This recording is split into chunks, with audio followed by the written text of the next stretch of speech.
Այլ հայացք հիբրիդային սպառնալիքներին։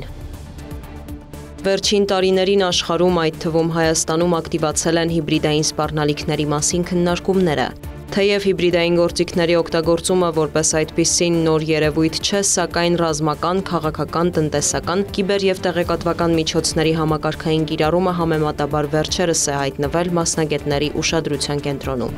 Հիբրիդային սպառնալիքները դարձել են ազդեցության նախընտրելի գործիքներ ինչպես պետական, այնպես էլ ոչ պետական դերակատարների համար, լուրջ մարտահրավերներ ստեղծելով միջազգային կայունության և ինքնիշխանության համար։ Մասնագիտական գրականության մեջ կարելի է հանդիպել հիբրիդային սպառնալիքների հարյուրավոր սահմանումներ։ Մի կողմ թողնելով մասնագիտական բանավեճերը, հիբրիդային սպառնալիքները կարելի է սահմանել որպես բազմաբնույթ և համակարգված ազդեցության միջոցների համադրություն, թիրախ պետության ապակայունացման, նրա ինստիտուցիոնալ համակարգի թուլացման, հասարակական կարծիքի մանիպուլացման և որոշումների ընդունման գործընթացի վրա ազդեցության նպատակով։ Դրանք ներառում են կիբերհարձակումները, ապա տեղեկատվական արշավները, տնտեսական հարկադրանքը, միջնորդավորված պատերազմը և այլն։ Ի տարբերություն ավանդական ռազմական ագրեսիայի, հիբրիդային սպառնալիքների աղբյուրը շատ հաճախ բարդ է նույնականացնել կամ ապացուցել, ավելի դժվար է դրանք կանխել կամ էլ հակազդել դրանց իրական ժամանակում։ Այսօր օտարերկրյա հետախուզական գործակալությունը կարող է չներխուժել որևէ երկիր, բայց առցանց կարող է կազմակերպել արշավներ,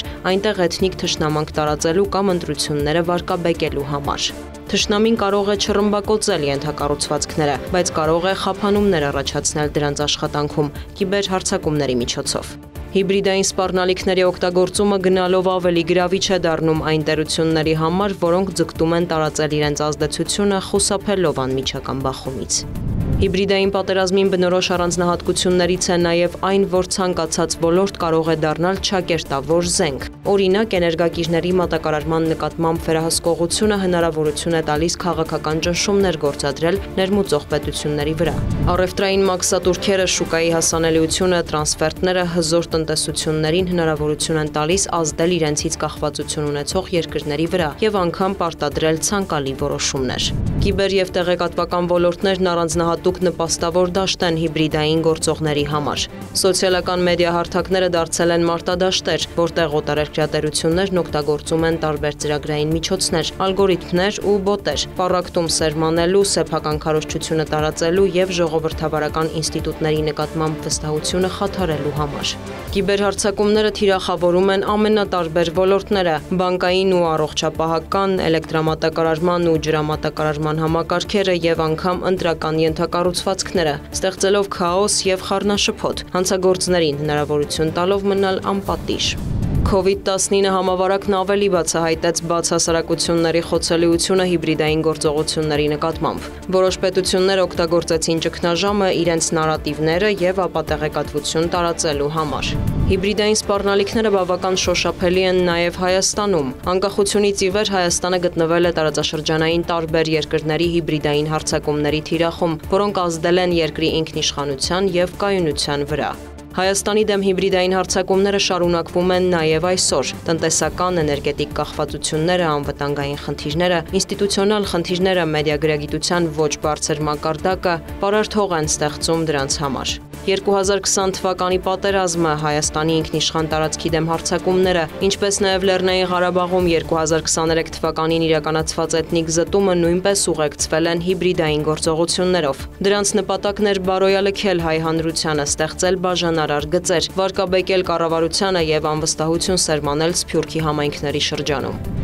Ուշագրավ է, որ այս հիբրիդային ռիսկերին անդրադարձ կա նաև Հայաստանի արտաքին հետախուզության ծառայության կողմից հրապարակված Հայաստանի արտաքին ռիսկերի վերաբերյալ 2025 թվականի զեկույցում։ Դրա համաձայն Հայաստանի դեմ տեղեկատվական դաշտում քարոզչությունը հիմնականում իրականացվում է օտարերկրյա պետական, իշխանական մարմինների կամ նրանց հետ կապված աղբյուրների միջոցով։ Վերջին շրջանում այդ քարոզչության մեջ անմիջականորեն ներգրավված են նաև օտարերկրյա հատուկ ծառայությունները, որոնք ներքաղաքական և աշխարհաքաղաքական կեղծ խոսույթ ձևավորող ուղերձներ են տարածում։ Քողարկված քարոզչության մեջ ներգրավված են հայկական կամ օտարերկրյա լրատվամիջոցներ, հայազգի կամ հայազգի ներկայացող անձինք, ինչպես նաև օտարազգի ներկայացող փորձագետներ, որոնց ֆինանսավորման աղբյուրները եւ իրական մոտիվացիան հայտնի չեն։ Հայաստանում ներքին ապակայունացման հիբրիդային գործողություններից են քաղաքական ազդեցության գործակալների, կուսակցությունների ու խմբերի կուլտիվացիան, նրանց ֆինանսավորումը, տեղեկատվական աջակցությունն ու կազմակերպումը։ Նման գործողությունների նպատակը Հայաստանի դիմադրողականության խարխլումն է եւ ի վերջո արտաքին դերակատարների կողմից Հայաստանի շահերին դեմ գնացող ազդեցության համար ընկալունակ եւ հարմար իշխանության ձևավորումը։